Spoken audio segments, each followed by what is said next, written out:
Hello, and welcome to the Overly Animated Podcast, where we take animation seriously. We talk everything animation here, including Love, Death, and Robots, which we'll be getting into right now. I'm your host, Alex Bonilla, and today I'm joined by Dylan Hysen. Hello. Sam Quattro. Hello. And Andy Potter. Hello. We will be discussing the latest Netflix animated anthology series, Love, Death, and Robots here. We talk all kinds of animation here at Overly Animated, and if you want to find more about this podcast, you can do that at overlyanimated.com. You can also subscribe to us on iTunes at overlyanimated.com/iTunes or on YouTube at youtube.com/overlyanimated. Before we get into this is going to be an explicit podcast, so be warned in advance for that, since this show deals with sensitive subject matter and also uses a lot of vulgar language, so we will likely be using the same in citing the show at times. And this is a show that came out on Netflix a couple of weeks ago. It's a group of differently animated shorts, various animation styles, various animation studios participating. This is headed by Tim Miller and David Fincher. Those are the big names attached as like curators of this project. And today we'll be talking a bit about how the series is. We'll probably get into maybe things that make it connected and stuff in particular that stood out. So we'll begin here with the general thoughts. Let's go to Sam first, since me and Sam watched this together. So I guess so Sam, what are your first impressions on Love, Death, and Robots? I think on the whole it was a good idea. Like, I enjoyed it for the most part.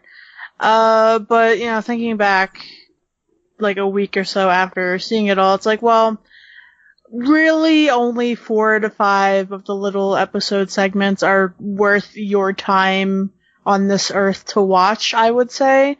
The others you can just sort of write off like, oh, this is the animation, cool, yeah. But it was an interesting experience. It was definitely something new that I personally wasn't expecting when I kept hearing about all the buzz from this, so I would say that my life is slightly more enriched from Love, Death, and Robots. High recommendation, slightly enriched. So that's good. Dylan, let's go to you. What are your first impressions after having watched Love, Death, and Robots? Yeah, I think it was an exciting show to watch, and then it's one that grows a little more gray if you look at it from a critical lens. I think the biggest thing I have to say is, from a high level, kind of like a meta commentary on this, is that we're an animation podcast, and we talk a lot about a lot of similar types of animated shows, and the entertainment industry at large I think struggles to take animation as a medium seriously a lot, and that's kind of one of the MOs of our podcast. We're trying to cover the high critical quality level shows, and so Love, Death, and Robots is so weird that this is a thing that's made in America. And I think on its own, it might be on the show that has most advanced animation as a medium in terms of being taken seriously, and the same as live action, potentially forever, but at least since BoJack and Steven Universe. This is a big deal, I think, that this show exists. And just the fact that it is an adult anthology series, an animated Black Mirror. I love it. I love that this is a thing. It's so cool that, and Netflix, this is a big thing on Netflix too. Just the concept of getting a bunch of, indie animation studios that typically do video game cutscenes, and then just having them do these anthology shorts. That's a brilliant idea. Fantastic idea. I'm so happy this exists. I agree. A handful of episodes are really fantastic. So that's enough. It's good. It's a great series. There's a lot of butts. The biggest thing is that over half of these episodes are really sexist, and this is entirely made by men, and you can really see the male ends on display here. It's really unfortunate because I really want to give it the benefit of the doubt, and I think I still would recommend it, that you check this out just as an animation fan. But if you're someone that's sensitive to sex and media, some of these are going to be really hard to get through. There's a big mistake not getting more women involved at a high level on this project. And if there's going to be more of this, that needs to happen. The other big thing is that the scripts for over half these episodes are incredibly thin, and there's really just not a lot of narrative there for some. Some of them there are. Some of them are really well written, but most aren't. So there's some really good ones, and I'm excited to talk about those, but there's also a lot of ones that are not so great. That being said, all of them are kind of uniquely and beautifully animated. A few of them are just like cookie cutter video game CGI, but a lot of different animation styles and studios on display. Really cool to see all of that. Okay, very good. Just to clear up, you mentioned something about this being made in America. There are actually animation studios from all around the world. There are studios from Spain involved, studios from Korea, studios from England, studios from Hungary. So, like, it is really an international effort, this thing. And, yeah, like, which is really cool. Like, hey, yeah. like, based in America, I guess, would be the production. Right, and, like, we associate Netflix with America, Yeah. so, like, in that sense, yeah. But just to make sure, like, this is truly an international effort. And in some cases, you can see the influence from other cultures going on here. Andy, let's go to you. What are your general takes on this show? I don't know what to say after what Dylan just said, because that's pretty much how I feel as well, that this is just such a big deal for, like, what it is, more than the actual content that's there. Because it's just, like, I didn't imagine this could be a real thing until it actually just appeared in front of me, and I'm like, whoa, this is really cool. This is a cool idea. And some of the episodes really fall flat for me, and some of them are really interesting. And the ones that are really interesting make my mind go running, and I'm like, oh, this world is really interesting. I want to see more here, and that's really what an anthology series should be. But some of the really weaker ones are really weak, and that's not even talking about how, like Dylan said, there's some really misogynistic episodes in here that are almost painful to watch at times, and that's coming from someone who watches, like, a lot of anime. Like, that's not good, that I struggled through a couple of these episodes because of that. Also, there is a lot of sex in here, and that's not necessarily bad. I'm not saying that's bad. I'm just saying that's a thing in here. There's a lot of sex, and I watched a lot of these episodes in a hospital waiting room, not realizing that there would be a lot of sex happening while I was watching this. So that colored some of my impressions on these episodes. But overall, I'm happy that this exists. There's a few episodes I'm really excited to at least talk about, not just from them being good, but just because it's interesting that this was made. And I'm just really excited to just talk about this. All right. But just going back quickly, Dylan said something about there are a lot of butts. I thought you meant literally there are a lot of butts. Me too. It's more boobs than butts. Well, yeah. that is fair. And just my quick impressions. Similarly, like, I think that this exists is impressive enough that we're allowing adult animation to spread its wings a little bit. But it also, like, highlights some of the issues with, like, Netflix adult animation, because a lot of it does still lean towards the sexual aspect of it. Like, that's what we want to highlight with we're allowed to be adult, this is what we're going to do, rather than explore, like, deeper adult themes, which is something you should be able to do with the medium. And, like, a couple of these episodes do that, but a lot of them don't. And so while it's for sure a whole technical achievement to see all these together, but sometimes you do wonder, well, like, are they taking full advantage of it in the story-wise, plot-wise? And we'll talk about that. But I think one thing that came up in several things already is the misogynism of it. And I guess one thing that we can start with is the usage of sexual violence in various of these shorts. Like, with the very first, Netflix has experimented with episode order, so this might not be the case in your specific client, but for many people, the first episode was Sunny's Edge, which is I guess, like, the short version is like a people control beasts in gladiator fights sort of thing.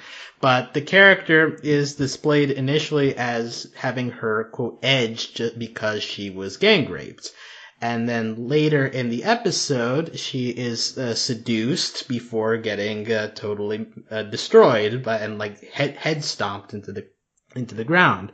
And, like, that sets a tone by being the first episode, because similar things of sexuality and sexual violence, the Good Hunting is another place where we see sexual abuse going on. So that seems to be a theme that goes throughout. And I just wonder, like, Obviously, what makes this stand out is the fact that there are no female directors. Only one of these were adapted by a female writer. One of these, with the original short story, was by a female, but otherwise it's all male dominated. And I guess I don't know if you guys want to comment on like other things that stood out along these lines, and perhaps what animation should be doing about it. I think just at one point, the biggest thing for me was I was like, was that like the fifth joke in a row that was offhandedly about having sex with an anonymous woman, like, in the middle of when I was watching. But yeah, also just obviously there's tons of, naked women, like sexualized women, violence against women, like a lot of those things combined. I think what you were saying before about, this being a thing with Netflix. I think this is for whatever reason in at least America, how adult animation works is that it's just really misogynistic. I think Adult Swim is most indicative of this, and they're really terrible with this. But it's like for whatever reason, getting edgy and adult just means misogynistic. Like those are hand in hand, and that's not what this should mean. Like we shouldn't. The big indicator of going beyond the show animation aimed at kids should not just be having misogyny injected into it.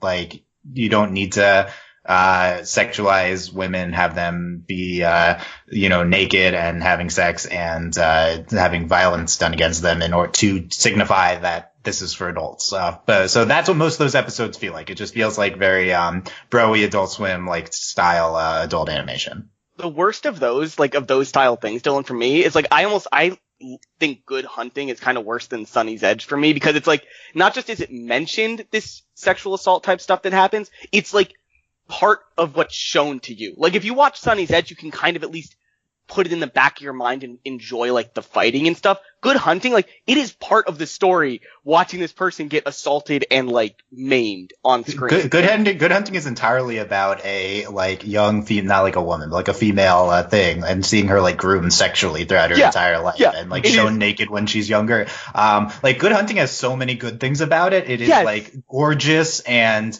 like I was just awestruck watching it, but then it's like entirely about sexualization of this like young wolf girl. Sunny's Edge is at least trying to subvert some of this. So I'll give it that. It's not good, but it's not good, but it does have a little bit of an attempt. Like, and there's some episodes where there's no attempts made. Yeah, no. But I Good Hunting, Dylan, makes me more upset because I like the thematicness of the ending, like that she gets like her magic back at the end, but it's still horrible. Yeah, and then there's ones like The Witness, which The Witness is just all about violence against this woman, and there's nothing else to the story. I have things to say about The Witness later, I think. Yeah, we'll begin getting into specific episodes. Sam, how do you feel about the handling of, quote, adult themes in this series? I don't know. I think the more that I think about it, the more my watching through it, I didn't really see a lot of the misogynistic things personally. Like, that doesn't mean that they didn't exist. It just didn't come up in my mind that those were happening, I guess. In terms of how to handle adult animation, that's a loaded question. It's like, what do we think when we think of like our movies? We think of like gore fest, or we think of like really sexual movies. We think of one extreme versus another, and not just like, handling something more like an adult themes, like, I don't know, losing your house, or like losing your kids, or some shit like that. That being said, you kind of have to take baby steps, I would say, to get to where you want to go, and, some of the shorts here do have more to offer than just violence, sexual violence, etc. Some of them don't, and I don't know, it's hard to juggle all these opinions at once for me personally, but I don't know. Anyway, that being said, I would just like to say nudity just by itself, for me personally, shouldn't be sexualized. Like, if people aren't fucking and like the camera isn't like, oh, look at the sexy butt, like, it's for me. It's just like, we're born naked, so whatever. Anyway, keep going. I agree with you on that, Sam. It's just like I was watching this in like a hospital. I'm like, okay, I have to not like. Yeah. That wasn't like a job of you. I was thinking that when I was watching, I was like, oh yeah, like there's like a lot of like titties and dicks. Yeah. Like, I on don't the care screen. about that, but like, I know that if someone looks over my shoulder in a hospital waiting room, like, that's not okay. Yeah. It just depends on how it's presented. I think an example, The Witness, like there's a lot of nudity in that, but also like the main woman like has this centralized strip thing at one point. So like there is versions. Yeah, that of part was it, that I was thinking of that part specifically, Yeah. Dylan. I was like covering it like completely with my hand and just like kind of peeking it every now and then, waiting to see what it was Yeah, over. That is like her job, though. Yeah, no, and it's nothing wrong with that. It's just it's. I mean, I think it's wrong that that's the one aspect of her that's presented in. Yeah, the no, episode. Yeah. Or like also comes to mind the dump episode where like a dude's peeing and then like he shows up and his penis is just dangling because he just finished peeing. Like we should be allowed to have penis. Yeah, that's fine. I also want to say, I think it should be noted, a lot of these episodes are not sexist at all. So that's like Sam saying you're watching and you don't think like some of these are not. I think Lucky 13 in particular is actively feminist. There's also ones like Helping Hand, Zima Blue, Ice Age. Ace Age. A lot of these are just not sexist. So there's a wide spectrum here. Yeah. And another thing before we get into specific episodes, one thing that does stretch throughout is that the hyper-realistic video game CGI seems to be the most common style used in these shorts.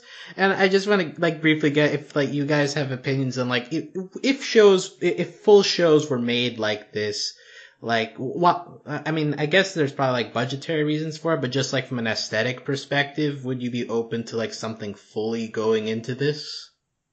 I hardly like video games fully going into that. I think, when you get to the point where it's basically, like you're almost looking at a human person, like they're mocap and face scans to such an effect where you're basically looking at reality almost, except it's animated, of course.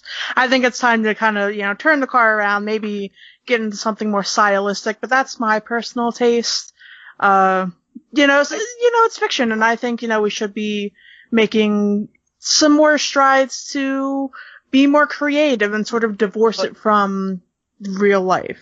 But I think that's downplaying what this hyper-realistic thing lets them do, because like when you have hyper-realistic animation, it lets you do stuff that CG does in actual live-action movies, but not make it look as wrong or out of place. Yeah, that's true. Like Shapeshifters, the transformation sequences were insane. Like, I don't really like that episode, but those transformation sequences were incredibly, like, well animated, and they would look horrible in live action, but they look incredible here because it's animation. Yeah, I agree. Shapeshifters is the best showcase of like using that in an interesting way. I think Beyond the Aquila Rift is the like most realistic looking, I guess, at least for me, like stands out. I think that episode is really striking because of its animation, and definitely think it would be tiring but at least one show being animated like this, like why not? Why? Yeah. It is weird that it's just like only in video games that we get this. This show shows that we could do this for generally just an animated show. Yeah. Mm-hmm. So that's the most common style. We have various shorts that do different styles, and I guess we'll begin to dive into like a couple of specific ones that have already been mentioned, since those seem to be ones that want to be talked about. Two of you have already mentioned I already lost the name. The one with the cat girls. Good hunting. Good hunting. There we go. Yeah, so good hunting is one that's in the middle, and that would you say like that's maybe like classic Disney animation style? Is that like a way to describe it?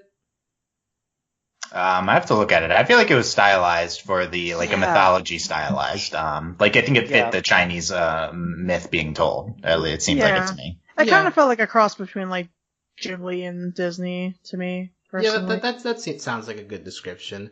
But yes, you mentioned like the various themes that like did stand out that you were impressed by. I think Andy, you mentioned that. Like, what impressed you about this short in particular?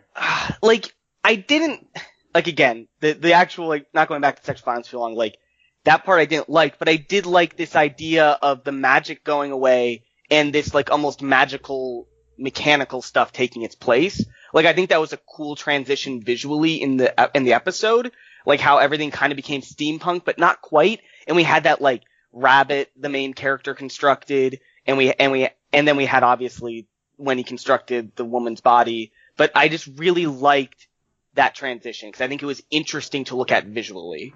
The steampunk parts of Good Hunting are just incredible. Like, it's so cool when the episode shifts to steampunk. Like, I love Good Hunting. Like, it's so problematic and flawed, but like, it is fascinating. Like, this is, I think, probably the most interesting one. I mean, there's a handful, but this is like, there's so much here, and it is attempting to subvert the, nonsense, sexualization of the female lead of the short. It does attempt to subvert it at the end. Like, they would argue it's all entirely in service of subverting it, but I think, like, it's clear that this is very male lens, and just the female characters are just sexualized the entire time in it. But the ending is interesting. The steampunk parts are incredibly interesting. The Chinese mythos part is super interesting. Like, it's really well animated. It's just a fascinating story. Yeah, I was completely hooked on it when I realized we weren't doing, like, actual Hong Kong, like, our world Hong Kong. Like, I was just like, oh, this is, like, more alternate universe than I thought it was. Like, it's just so cool. Like, I think I watched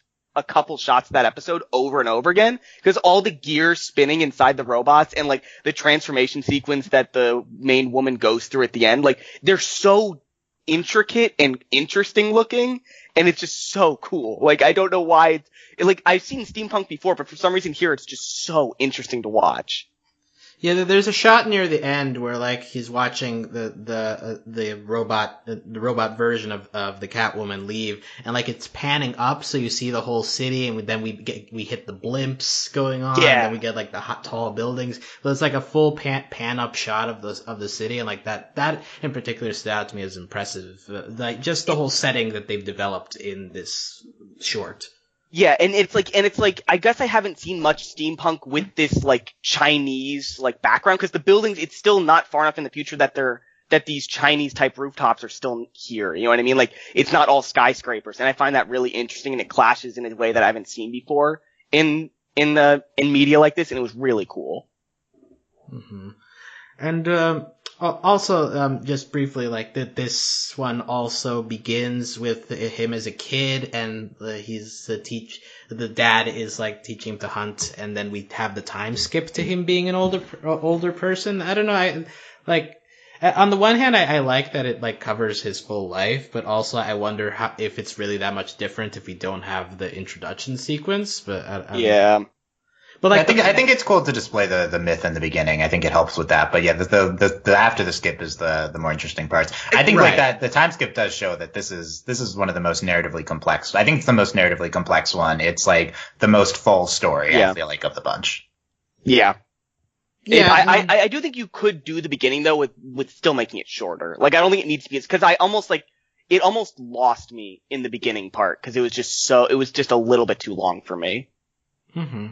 And as we've alluded to, like, this culminates with her, like, taking revenge on people who are abusing, well, the woman.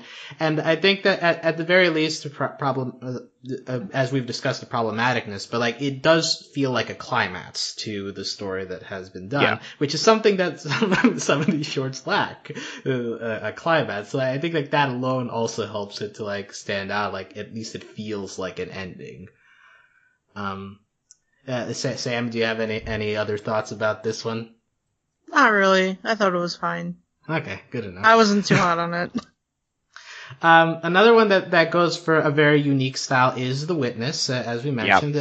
This one is directed and written by Alberto Mielgo, who's credited as a visual consultant on Spider-Verse, among other animation work that he's done in the past.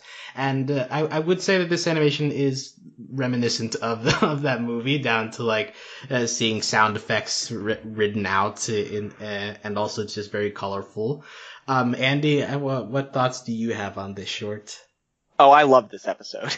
I think that this might be my favorite episode of the entire bunch. Okay. Like, not just because of the animation. I just love heady sci-fi like this, where it's like there's this weird loop going on and there's clearly more happening. And I just really liked that. I understand Dylan's perspective of just, like, there's not a lot of plot here, because there isn't until, like, the very, very end. But for me, this was the kind of story I like, where it's just it lets you extrapolate on your own what's actually going on, but doesn't give you a clear-cut answer in a way that's unsatisfying. I just really liked this.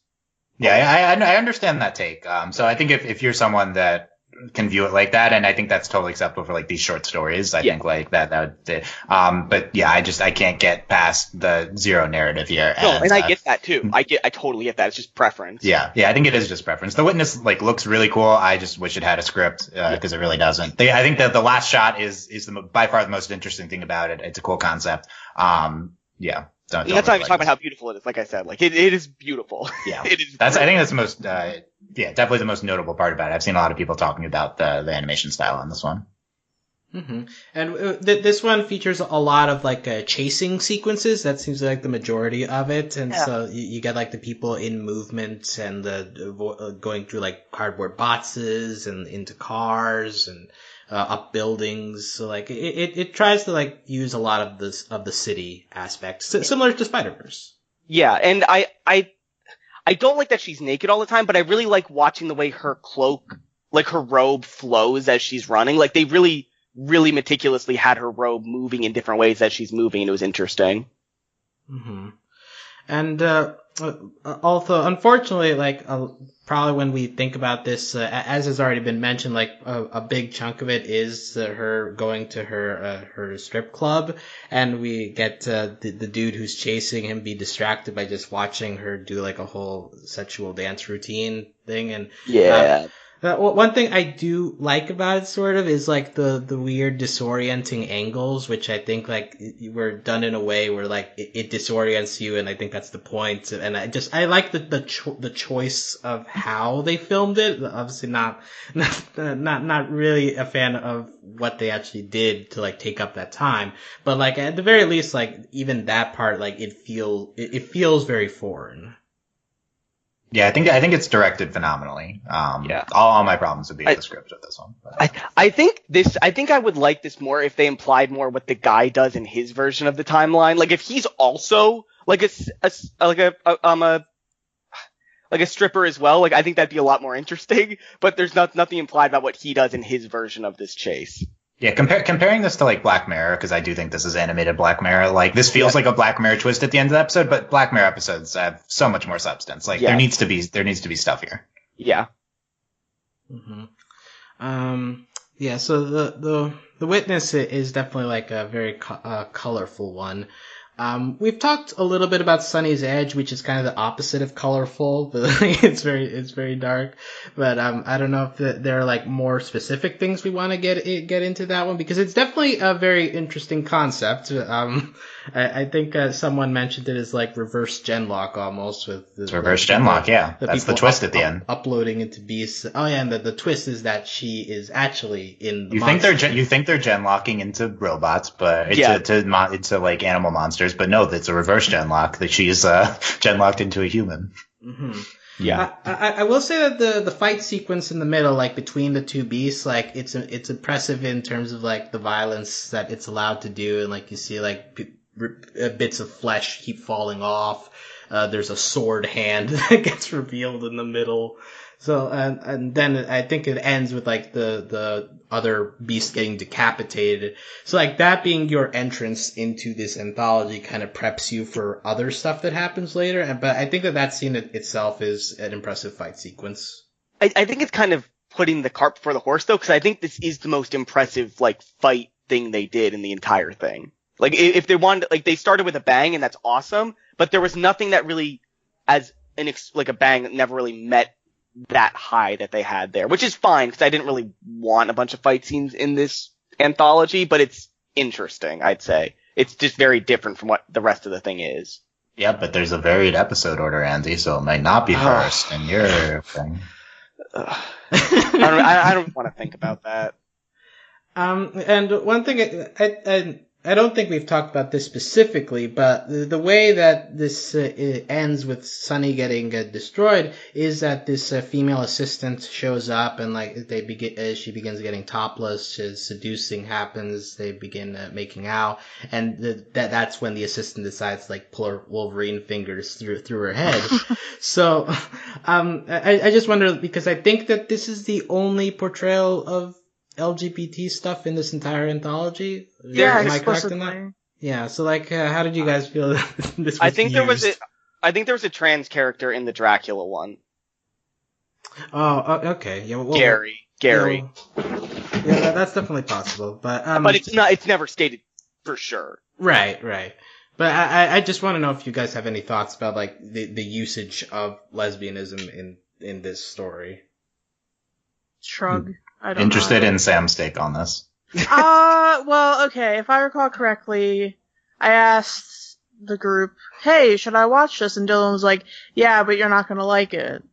And I think this was the point he was talking about, Yes. that it was gay, but then stuff happens. Personally, I didn't really care. This is kind of where, like, the male gazy stuff comes in for me, because it felt, like, way too sexy, and way too, like, oh, titillating, oh, a sexy girl is kissing, ooh, I didn't really feel it. I thought the episode was kind of hard to follow for me, personally. I don't really have too much of a brain for, fighting monster robots or whatever they were. I know Michelle was angry that they killed what's her face, Sunny, but then she's not dead, so who's to say?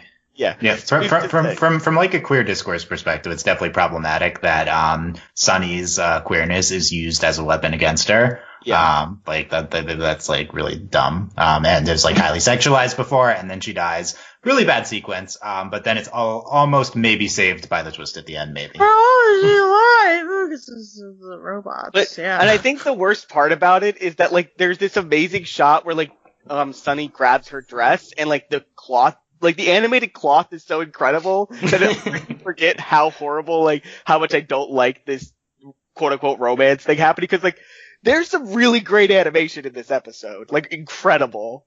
Yeah, I also want to say, so despite the problematicness I just said, I really love Sunny's Edge. This to me is really similar to Good Hunting. I think it's like really good episode, but it's just really problematic because I think the twists at the end are so cool. Like I really into these type of twists. I think they're very effective.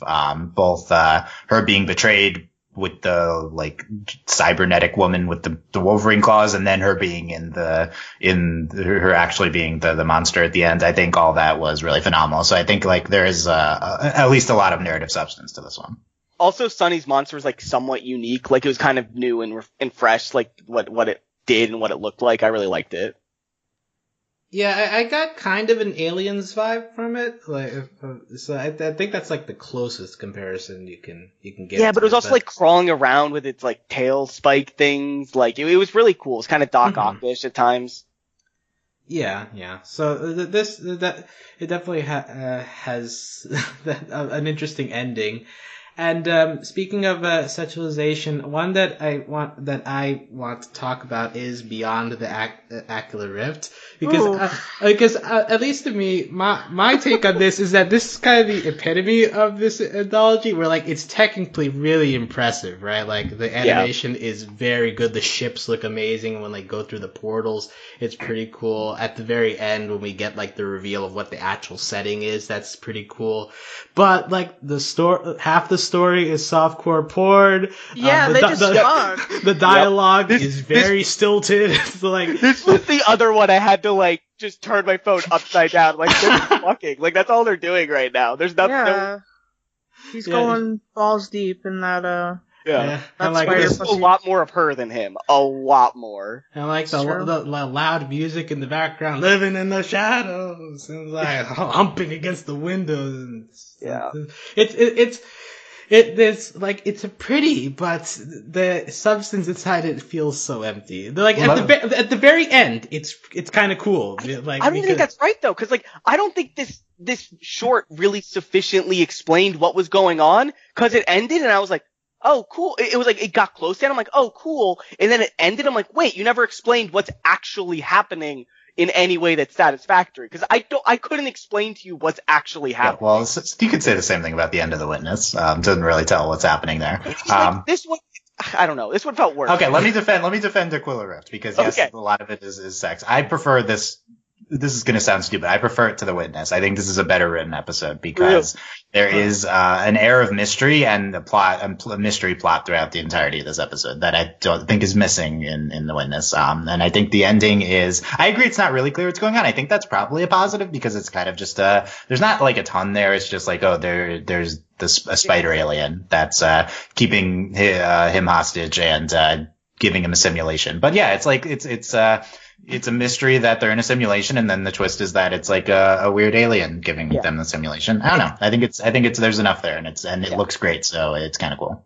I don't know. Like, I got that much. Like, I'm not saying I didn't get what happened, but I mean, for me, it's like the end of The Witness. Like, it makes me think. Like, it's like it gives you a bone, and it's like, hey, think about. It's open ended. Yeah, this just tells you, and it's just like, tells you, but it doesn't, and it's strict in what's happening. But it's not clear enough in that I can extrapolate more information on my own. Cause I don't know what, like how many people are here. Like, what exactly is happening? Are they like this forever? Like, it was thin in the reveal. Yeah. Yeah. I think what I would say is I think it like leads you to this. Like, there's, it's a mystery that builds to this point. So that's what I liked about it. I think if it paid off in a way that was similar to The Witness for me, I would like it more. Cause I do agree that it does work as a mystery. Like, I like how we just keep kind of resetting a little bit, and it doesn't spoon feed you that we're resetting sometimes. And it is interesting that, but I just don't know. The ending just doesn't hit for me very well. Mm-hmm. Maybe we should just write some fanfic about it. I want spider alien woman fanfic. Yeah. What's up with her? Yeah, what's up with her? She's probably really just alone in the universe. Yeah, she seems very lonely, yeah. That's what it's implied, but I wish it was a tiny bit more. I just like the concept of like a lonely alien spider woman gives a simulation to a man of hot women in his past in order to keep him captive, basically. Yeah, but I think the thing is that it's not clear whether that's actually what's happening. Like, it's not clear that she's actually lonely. But I want that to be what it is, that she's lonely. There could have been a little more there. I think you could say that about a lot of these. They're pretty short, and a little bit more would have benefited a lot of them. Yeah. Can I ask, do we believe that Tom is actually fucking a alien giant spider? Like IRL? Yeah, what's happening is that the spider is simulating a woman, but he's actually fucking the spider. I didn't think of that, and now I don't want to think about it. Maybe. Let's stay here for a while. Let's think of the logistics. I read it as a computer simulation. So where is the spider pussy? Oh my god. Okay. Well, see, when the simulation breaks and like he finally sees the spider, it initially looks like a woman, right, before it comes out of the shadow and reveals its spider self. So I think that there's a situation where like the center of the spider is shaped like a woman, and well, you could find ways. So I just want to say that was my interpretation of the ending. So I think that's more interesting, just a simulation. I like it. Yeah, she's lonely in more ways than one. Did she actually give a blowjob to him? Did the Spider Woman actually give a blowjob to this guy? Maybe. Yeah, Spider's got a big mouth. Okay. Yeah. That's it. That's the pod right there. Yeah, we're done there. That's it. There's so many shorts, you guys. Have we touched upon a favorite of yours that we have not talked about yet? We'll do that instead of like going to like the major shorts. But like, Dylan, is there a favorite short of yours that we have not talked about yet? Yeah, we haven't even talked about the 3 best ones yet. So I'll talk about Suits because I think you all will cover the other 2. Okay. Suits is actually my favorite of the bunch. This is like, I guess I said that Good Hunting was like the most in-depth story. I think Suits is like the most complete, like legitimate episode of television. Like this is just a really good story, a little bit typical. But it's just a really solid narrative and, backed by some interesting animation and a fantastic aesthetic of like, alien farmers battling like sci-fi, like weird monsters. It's fantastically executed. It's exactly the type of thing that I would want from Love, Death, and Robots. If more of them were like this, it's just a very good story. It's really interesting. It's got you get emotionally attached to the characters. It has a little bit of a peel back at the end that they're on like a moon or something, and that it was like a colony farming. I think that's good. It doesn't need to be this twist that changes everything. It's just some more context revealed at the end. It's the action is great. Like the beast that they're battling. Just very the story that I was most into from start to finish. I think you sold me on this, Dylan, because I watched this and I was like not like crazy about it, because it's like it's pretty not predictable, but it's like it's pretty, you know what's going on. It's definitely a typical story, yeah. Yeah, like, but I think when the thing that got me was that you said that this is like the most complete, and like thinking back, like it really is. It's the most like. Just, it feels like an actual episode. This is the only one that could really be a TV episode. Yeah. And I don't know if that's unfair to make that a criteria for how good something is in this anthology. Yeah, but I think your mileage may vary on what you're looking for. Yeah. But I do agree that is a criteria that's fair to at least talk about. Like this is a full episode of television. Yeah, it's a complete TV episode. I also think like a lot of these are basically video games, and this is the video game I most want to play. It is. I do. One thing I didn't like about it, and that this is again rehashing on stuff we talked about. I wish that there were more women in the suits. Like I don't like that the only woman in one of the suits was like this kind of almost a joke that it's like a trope. Like all of them are tropes. All these are like trope farmers. You know what I mean? And it's just kind of weird to me. Yeah, and I'll say that I'm not sold on Suits as a good episode, in part because like I'm just not taken by the actual action of it. Like I feel like the aliens themselves are kind of a bland design compared to other ones, and that the shooting of the idea of mechs, farmers using mechs is great, but the mechs actually shooting the aliens is not as interesting to me. It gets kind of repetitive. Yeah, so like I do agree with the sentiment that like this is probably one of the more fuller stories, but like in actually watching it, it doesn't take me as much as some of the other episodes here. But I can see the argument for sure. And also like the twist at the end where like we see that they're actually like on an alien planet, so that's why they're being invaded by aliens is kind of cool. I do have questions though about this world because it doesn't seem to work right. Like I don't think this is how it would actually work in like a real world. Like this would not be what happened. Well, like think about it. What if Earth has been destroyed and the only place we have to farm is on alien planets? But why would they make multiple farms? Like we zoom out, there's like 10 farms. Why don't we just make one big super farm and put all our defenses on this one farm instead of making them all self-contained units? Like, and you have to have 5 farms with a headquarters in the center that's only connected by a bridge with a cliff. Yeah. Wow. Yeah, clearly. And why is it still cows? Like it's like I get that the cow thing is to make it like not assume that we're in space, but I mean it doesn't make sense that it's cows. It doesn't at all. We're all still eating meat in the future. He lost an entire herd of cows. Like, and he just acted like it was kind of normal. Like, that's insane. That's insane if that's actually happening, like, daily. That they just lose 20 cows. Wait, hold on. So since this is like sci-fi future, whatever, maybe they have like little seed packets for cows. Oh my god. And they put them in the ground, then they water them, and then cows just grow out of them. And why so maybe that's why it's not a big deal. Why aren't they just cloning meat at that point then? I don't know. Okay, this is not relevant. That will be explored if this ever became a series. Oh, this could be a series. This could be a series. This could be a pilot. Yeah. So Sam, do you have a favorite that we haven't talked about yet? So I personally would be remiss if I didn't bring up Zima Blue, which was the art episode. So the thing about Zima Blue that really works for me and really makes me admire it more so than most of the others is that it kind of teaches people why art is amazing and great and beautiful. So, alright, get this. Zima, he's this guy, right? And he, like, paints, does shit, he's a great artist, whatever. Then he starts painting these blue squares on his paintings. And eventually, you know, the canvas isn't big enough for him. He goes into space to paint, like, space murals with these blue fucking squares.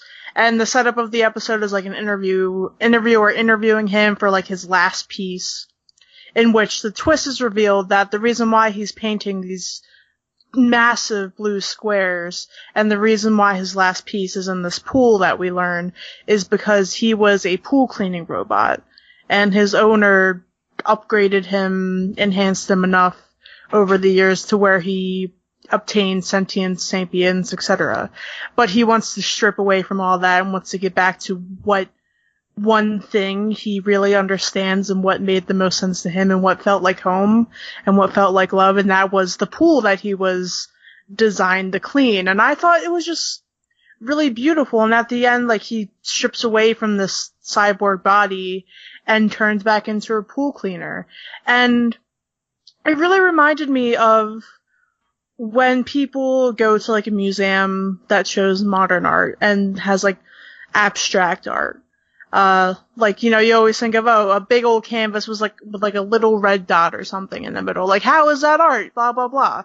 Well, you see, a lot of the time it's hearkening back to some sort of meaning for the artist and some sort of getting back to what they're feeling and what their origins are. And the only way that they feel that they can do that is by having minimalism, having less color, just sort of getting to the raw emotion of what that feeling was, using the canvas, using whatever art materials there are available. And if that means just deconstructing yourself literally, like, so be it.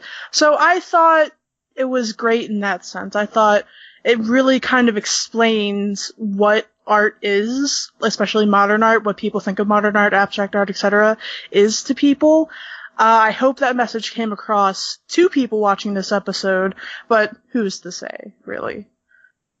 Well, I will say that I was very impressed watching that episode as well, and I think, like I said out loud, like, oh, this is what performance art means. Yeah, performance So, art like, is, like, so beautiful. Yeah, and Andy? Oh, I really liked this episode too, and I think the one thing, like, that was amazing, Sam, and thank you. Like, this art, like, this was, I don't really get art, but, like, I got it watching this. Yeah. But I think my favorite part is that if you watch through to the end, I think his pieces of, like, space with, like, the blue square in the middle, like, they make sense now, looking back. Or not make sense, but they have more emotion or feeling to them.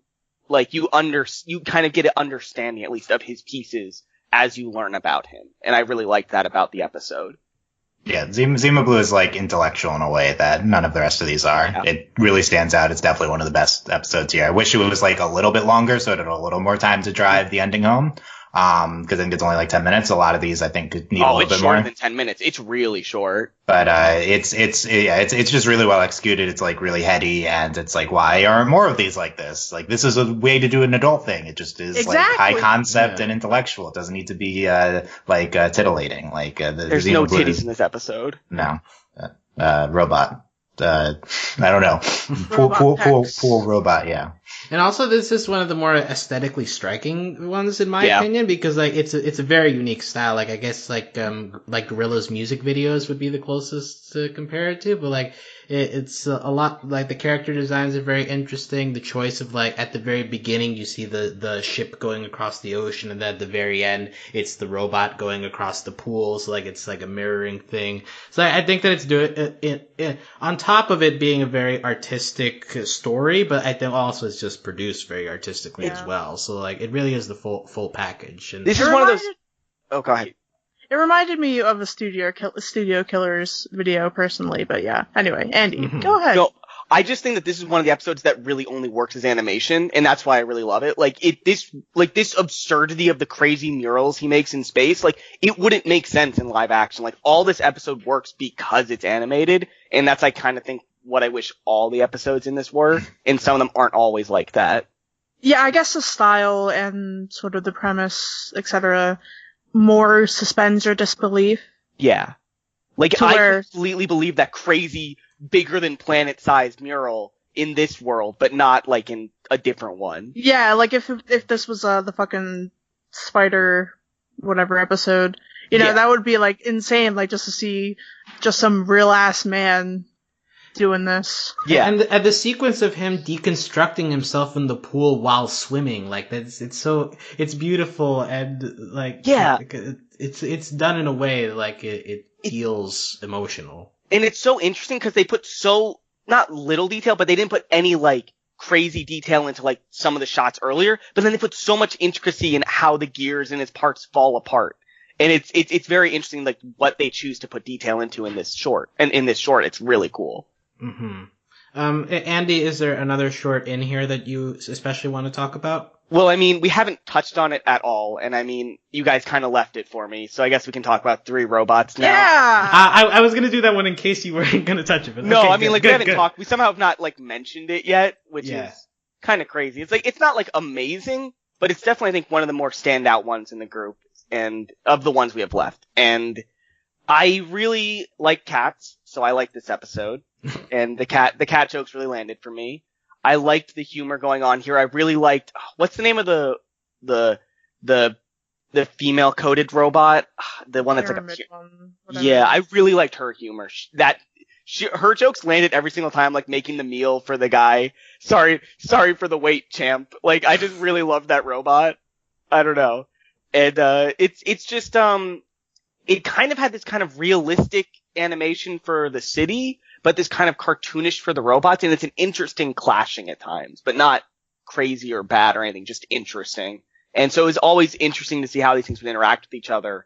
And I think it's another short that works as a short. Like, some of these don't work, like Suits is like a pilot almost, but this works for me as a short. Like, the world is expanded upon enough that I understand what's going on, but it's never too much or too little to be just something I think about for the duration of this episode. Well, interestingly, I've seen on the internet that like this is one of the ones that's like getting the most. Hey, this should be a series. Like, this is great. And no one, the people that are saying that, like, they don't get it. They would hate it too. There is not more to do here. This is it. Like, and I'm not saying that as a bad thing. That's what shorts are for, to do like ideas that do not have more like depth to them sometimes. And this is one of those. They don't see that watching it, but it's true. Like, you need to leave your audience wanting more, and this does that, but there's not like 10 hours more of this. There's maybe like a couple minutes more that they could have done, and that's fine. I don't know. I think Triangle Robot could anchor a series. Well, the premise of this episode is just like robots observe things about humans and comment on how ridiculous they are. That cannot anchor a series. That is just for a short, And I think that's what people want, and that's not true. But I agree the characters here could be something, but really just, I think, the Pyramid Robot. Like, she's incredible. Like, give me more Pyramid Robot. Yeah, I think that this one is like one of the best highlights of adult humor being used. Because, like, in other episodes, it kind of, like, leans more towards the sexual humor or just, like, saying fuck a lot. But, like, I feel like this one, it's the combination of the robot language not being understand, like, a couple of stuff like the introduction of teabagging or the female robot saying, like, stop being a whiny pussy and fucking bounce it, but, like, in her tone. So, like, it does stuff with the concept to make the lines funny rather than just depending on it being edgy on its own. But it says a lot that it took us to have literally no human characters in an episode to have, like, not a lot of sexuality. You know what I mean? Like, that's what it took. And we still have a lot of sexual jokes in this episode. Yeah, I think she notes that the nuclear missile at the end looks phallic, so... Yeah, well that was actually pretty funny, I think. And I also like that we get, like, some existential humor in here, too. Like, with her just going there, like, you can't go that deep without warning us. Yeah. It was pretty good. Yeah, Three Robots is just genuinely very funny. Pyramid Triangle Robot is really standout, just funny. She's just Siri. She's funny in everything she says. It's commenting on humanity in some interesting ways. The cat stuff at the end is great. I don't hate the environmental thing that's thrown in there, especially because it's subverted immediately after. Yeah. And, it's just really solid. Definitely one of the best ones. I think Pyramid Robot is the funniest character in this entire series. Yeah. She is. She's the best. She's the best. So that leaves me one short that we haven't talked about yet. I don't think it's my favorite, but like it's certainly like maybe one of the higher points of what adult animation is capable of exploring is Helping Hand, which is the space one where it's the female astronaut on her own, and she eventually gets to the point of desperation where she has to literally rip her arm off and then sort of toss it through space. And I feel like the animation aspects of it is realistic enough, but like it allows that to feel very disgusting and like icky, but like in a way that it's meant to do, and like get you really dreading her having to do it, sort of thing. This is also notable for being the only short that's actually based on a short story written by a female writer. So like in that sense, it's a little different. And I think that of the space shorts, like this is the one that like is closest to space in terms of like being in the void sort of thing. It's similar to other stuff like Gravity and all, but like I think that it's doing interesting enough stuff with animation that it helps it stand out from some of the other space shorts that are maybe going for a couple more absurd concepts.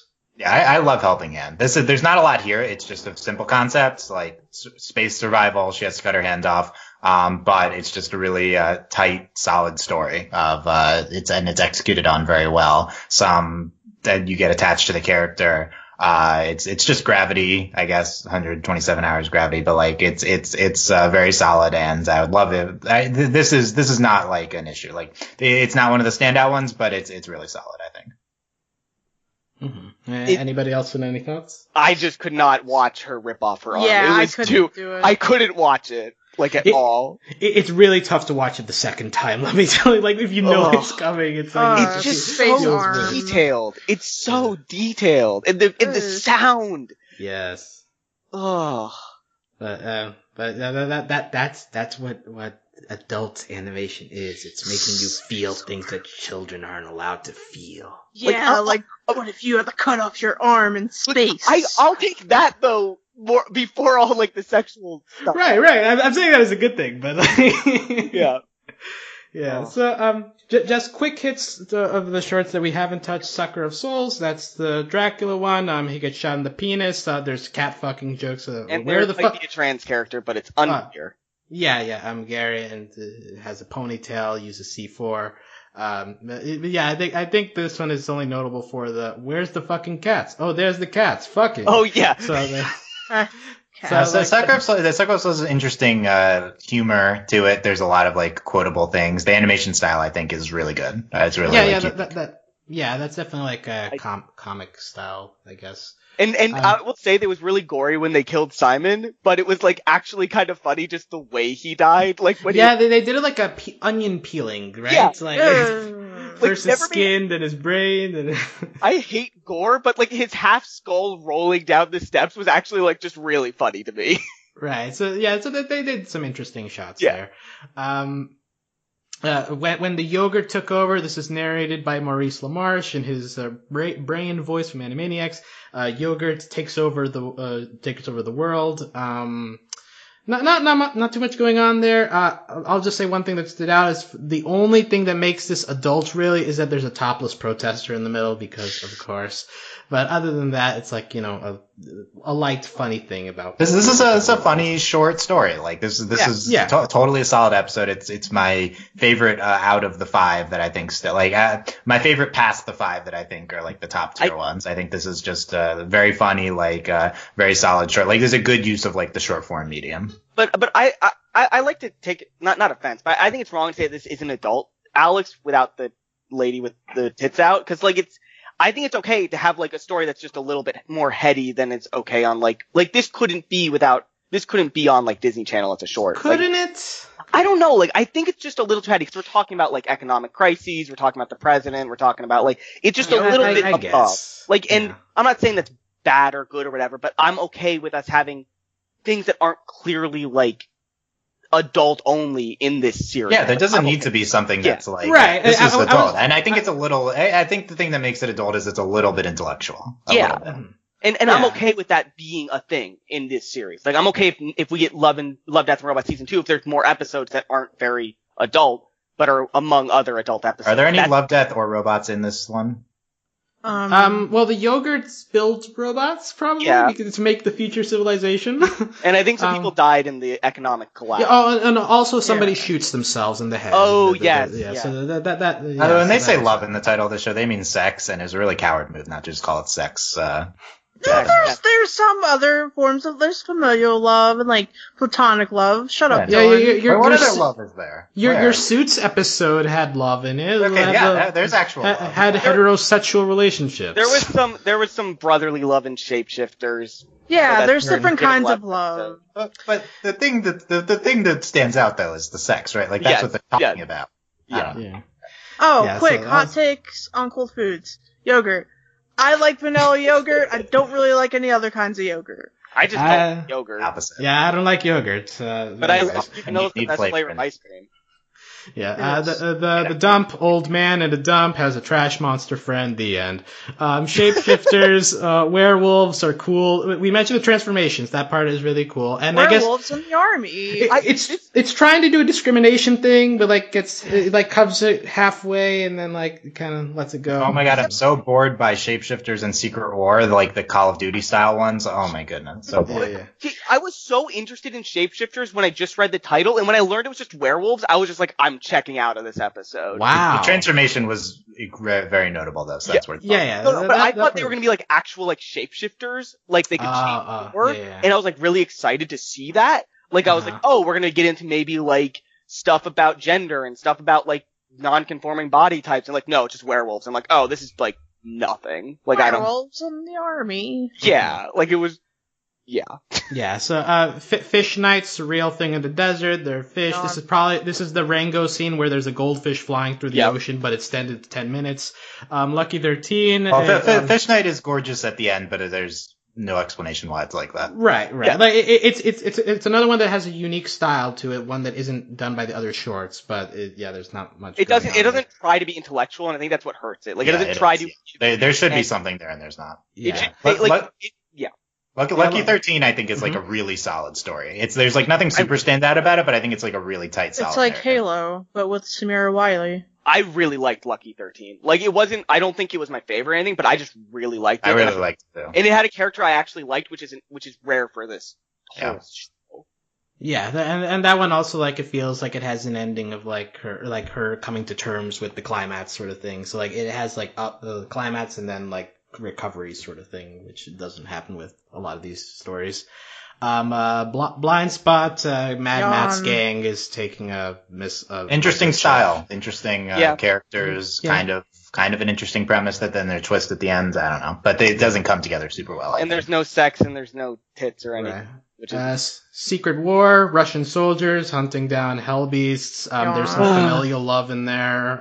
There's a naked woman with her guts cut open to some. Yeah, it's sexy. Yeah. Ice Age. This is not an animated short. Yes, it is.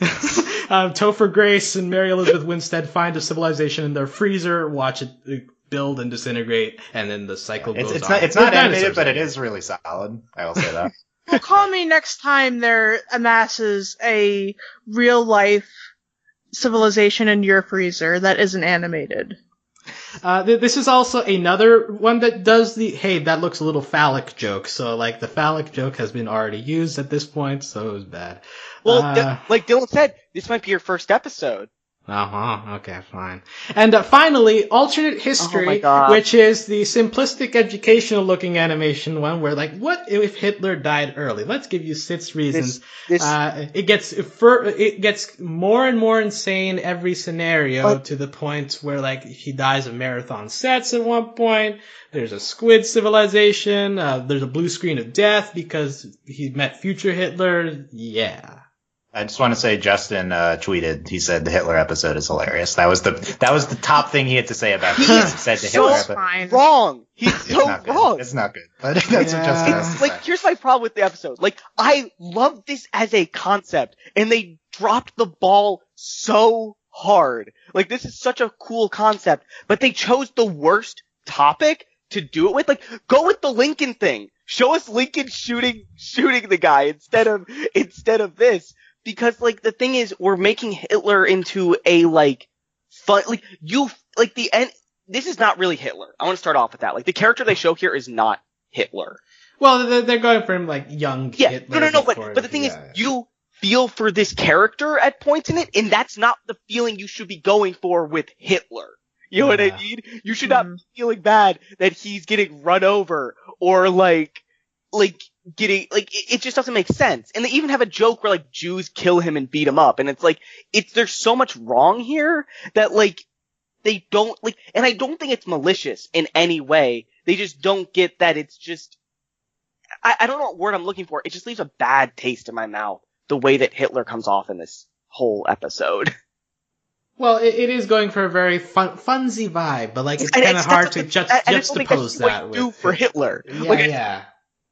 Like, I just don't think you should do that in general. Like, there's some things you can make fun of, and I think you can make fun of Hitler, just not like this, in this detailed way. Like, if they just did one of the timelines of Hitler, that's fine. But doing it 6 times, it's like, you're really trying to get the audience to feel bad for Hitler dying over and over and over again. It's like, not good. And it's not even that funny on top of that. Yeah. So I don't know if I'm overreacting, but that's how I felt. No. I'll just say that like I think it definitely loses steam. Like by the time he gets to like dying of Jello, you're like, okay, well let's like I just get going. Is 5 like in the 5th timeline, like with the meteor, like they kind of like play up him like avoiding death then dying, and it like feels like you're supposed to be rooting for him to live, and it just feels weird the way they paced it and directed it. And I don't like that. And it just, the way I'm watching it, the way I'm reading it, made me feel that way. But it just, that's the way I read it, and I didn't like it. This is definitely one of the weirder shorts. And like, there's probably gonna be people like Justin that are like into this style, but like, it's definitely a stark difference from the general tone that most of the other shorts in this group are going for. Yeah. So. But so we've covered all the shorts for better or for worse. So did every one of them have love, death, plus robots? No. It really makes you think. Yeah. I think it was 60% death, 30% robots, 10% love. I think that's the breakdown. Oh, if we're going by the sex definition of love, like there was a lot more than 10%. Yeah, I'm just going by actual love. Like maybe 10% if that. But yeah. So just before we begin signing off, any final thoughts now that we've like gone through like the specifics of it? I would like to see more collections of animated shorts. I don't think that they are a really celebrated medium, because when you think of animation, you either think TV animation or feature-length animation. Like, the death of the short happened in, like, the 50s, 60s, whatever. I think shorts need to become cool again, you know? Well, like, when the Oscars roll around, that's when we begin, like, oh, hey, animated shorts, we should watch those. And then, like, the rest of the year, it's like, we don't think about them. Unless Pixar has, like, a particularly compelling one before whatever movie they're releasing that year. Right. Or weirdly releases a bunch on YouTube for like a few weeks. But hey, maybe that's like the sign of this format maybe gaining more popularity. That now they're a little more willing to like just, let them be their own thing and not having to attach them to the feature length. So yeah, I thought it was a wonderful idea, especially taking them from short stories and to like, it's 2 mediums that are both like, where do you see short stories other than, like, your middle school English class? Like, 2 mediums that I think are particularly unsung this day and age. Just coming together and making it work. I like it. Mm-hmm. Andy, final thoughts? I like this as an idea, and I do want more, and I think that's good. I want more of stuff like this. I want them to have a second season of this, but I do want more women involved with it, definitely, and I want more delving into actual love and definitely more LGBT representation in this. Yeah, like, I think at the end of the day, this is a really inappropriate analogy to do, but like a baseball player hitting 300 is like a good thing, and that's like 3 out of 10. it's good. And like with this, it feels similar, right? Like maybe 5 or 6 out of these hit really well, and the others are like okay, but that feels good enough to say like, hey, I'd want to see another batch of these and like have another 5 or 6 be really good and stand out. Like that would be worth it.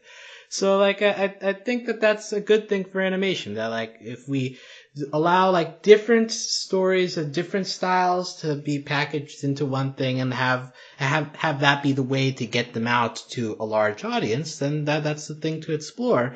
Obviously, we would like improvements in, like, the people allowed to tell those stories. But if that happens, that would be even greater. But just the general idea of animation, like, being allowed to explore different ways of expressing themselves is always a good thing at the end of the day. Yeah, I think definitely putting this on Netflix was a great idea too. It gives more accessibility to shorts. Yeah. Not to like bring up the shorts point again, but again, like, you know, shorts are either you see them once a year at like a festival or something, or you just watch them on YouTube and it's like, well.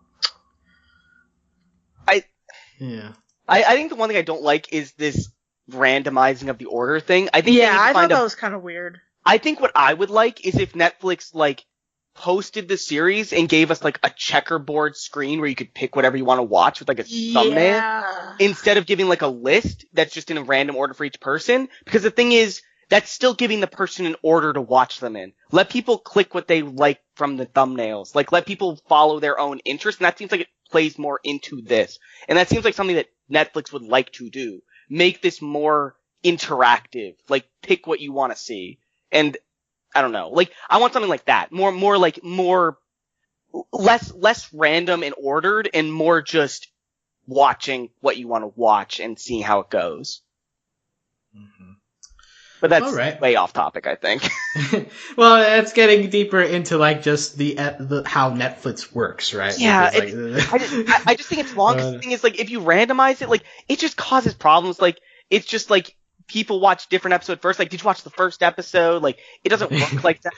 And then like, there's the whole thing of like, if you watched one episode for another, like the phallic joke thing, like, it doesn't work. But if you watched the one you wanted to watch first and it had the joke, like, you liked the one you liked that one first. You like that one more thought first, and I just think it works better if you just let people choose. But people tend to just watch what's in order if you're given an order. Did you watch the one where the lady ripped her hand off? Yeah, like, no, but that, like, people are like, oh, there's one about that? Like, yeah. It's a better word of mouth campaign. If, like, I gotta see this. Yeah. Yeah. Gotta see this lady rip her hand off. So that is our discussion for Love, Death, and Robots. Thank you for listening to our discussion. And if you want to see more about us discussing various types of animation, adult, children's, we try to cover all of the critically acclaimed stuff out there. If you want to find out about that, you can do that at overlyanimated.com. If you want to discuss with us about Love, Death, and Robots or any other animation topics out there, you can join us on Discord at overlyanimated.com/Discord. You can also support us financially via Patreon at patreon.com/overlyanimated. Thanks to all of our current patrons, especially our patron of the podcast, Shin, aka Shingeki no Kyojin. Thanks as always to our Patreon executive producers, John, Ryan, Steve, Alex, and Hugh. Other than this, we are covering, in terms of other animated shows, we got I Promised Neverland that deals with some heavy themes going on. Yep. Miraculous Ladybug, the opposite of heavy adult themes, but the wide spectrum of animation that we cover here is really animated, really. So feel free to explore on our site and see what other shows we cover here. But yeah, thanks for listening to us, and we'll talk to you soon again. Bye. Bye. Bye.